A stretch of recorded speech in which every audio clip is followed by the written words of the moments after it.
Hey everybody, I'm Yvonne Williams with Back to Earth Creations, and in this video I'm going to show y'all how I made my own wool dreads. I wear them every day, but I'm specifically making these to go along with a costume, so I was looking for a very specific color of purple. So not only am I going to show you how to make wool dreads, but also how to dye them in a dye bath. So let's go ahead and get started. So this is the roving. I get it in 1 pound bundles, and I'm gonna have about a yard worth for the dreads that I'm making. And then I grab it almost a foot apart. This roving has a really long fiber, which is very nice for making the dreads. I don't know, I feel like it felts really easily. And then you can turn it, and you can see there's a little bit of a natural split in here. I don't know if that's from the manufacturer or what. So I split it into fourths or thirds sometimes. This one came off a little bit more in thirds. I just play it by ear, really. So that'll be one pretty thick dread, and then we can make 2 thinner dreads out of this over here. So just taking it and pulling it apart. So these will be nice thin dreads. I found they don't shorten too much, so it'll shorten maybe by 4 inches at the most. So keep that in mind whenever you're determining what length you would like. And any little extra bits like this, I just try to card by hand if I can, which that's getting all the fibers lined up with each other. And then I just pat and splice it in. That way there's no waste. So here I have a pot of hot water, just as hot as I can get it out of the sink.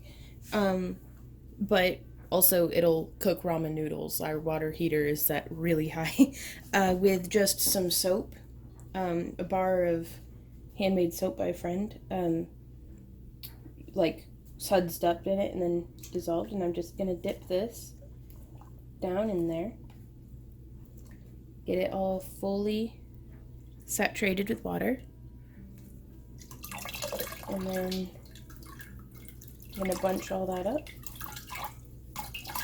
wring out the excess water, and then we're going to move this over to our mat, which this is a piece of foam that I do needle felting on, but I also, I only use it for needle felting for very, very big projects. Otherwise I use it specifically for this. And then I take a bar of soap, if I need it, and just do a quick swipe, and then I begin rolling. It really helps to be gloved up for this, not just for the temperature protection, but for it has these little bumpies, adds to the agitation, and I feel like speeds up the felting faster than what it would have been by hand. And I'm going to be repeating this process 3 to 4 times of dipping it in the water and then bringing it back and rolling it on our felting mat.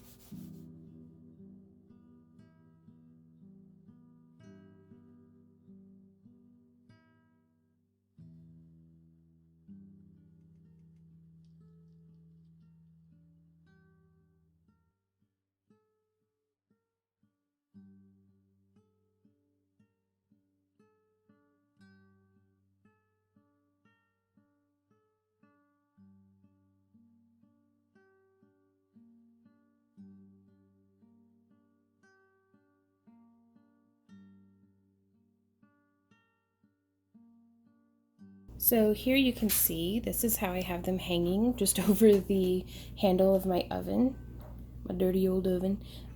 These are the dreads that I've been working on that I am going to be dyeing later in this tutorial. And then these are dreads that I made yesterday out of pre-dyed wool. And I'm really, really pleased with the results on being able to get like some interesting blendings and patterns and like, you know, twisty patterns and stuff and modeled and just all sorts of. I'm really excited to experiment more with that. But I just leave them there to dry.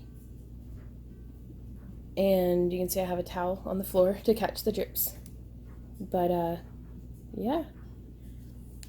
Alright, y'all, so I have some dreads in the dye bath in my dye pot, which is metal, which I've read here and there that that's less than desirable, but it's what I have, and it seems to be working. So I'm following along with this book, Hand Dyeing Yarn and Fleece. It is so much information, but I mixed up a dye stock with, I actually still have my respirator around my neck, the Jacquard acid dyes in color 613 purple.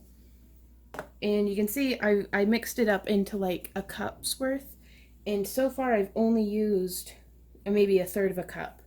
And I'm bringing it up to temperature, which is like I think 180 degrees. Like we don't want it to boil.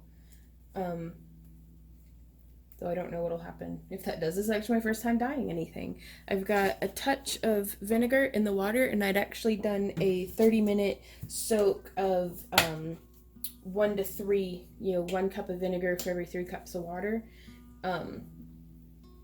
with like a gallon of water, and vinegar added into that. And now I'm just gonna kind of poke this around and stir it for about half an hour, and you can see there's actually quite a bit of, like, the water's clear again already. I want to bring this in so that you guys can see what it looks like, because you can always add in more of the dye stock, but you can't take it out. So just pouring that on in. So almost, let's go on up to half a cup.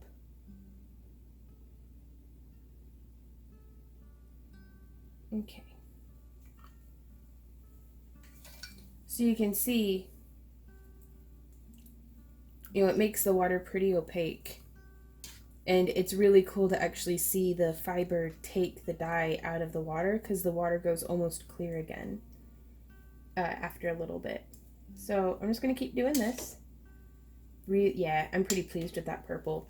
And then after 30 minutes, I'm going to take about half of the material out and then add in the rest of the dye stock to get some really nice dark purple, like super dark. So, though I'm debating if I should do that or if I should like do an ombre fade. I don't know yet, but I will definitely keep you guys posted on how this develops. Hey y'all, so this is how the dreads came out, and you can see the slight difference between the two colors of purple. This was the batch that I took half of the material out and then added in the rest of the dye lot. And then I just simmered it and stirred it for like half an hour, and then hung them up to dry. And they've been doing really well. They aren't bleeding any dye on me or anything. I rinsed them all out with cold water though. So I'm pretty excited. I'm really excited actually to do more dyed fiber art.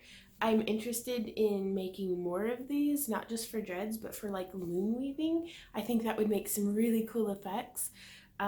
Just some nice chunky, like tentacly snake stuff. So, but they're surprisingly lightweight. I wear these guys every day, but this batch in particular is quite large, and I made it for a costume that my partner and I are making for an upcoming convention, a Spyro the Dragon costume. So, but hopefully that this video is helpful to you in some way in your fiber art journey, regardless of what you think you might be making out of it. Because you could make a little dread like this and then like tie it into a super cute little bow and just have little bow hair clips. Like the possibilities are endless, and y'all are a really creative bunch of people, so I'm excited to see what you guys come up with. If you'd like to show me what you make following along with any of my tutorials, you can tag me on Instagram, and also do the hashtag craft along with Vaughn, like no spaces. There should be all of the info for everything should be down in the video description below. So if you guys have any questions, comments, or ideas, I would love to hear from you.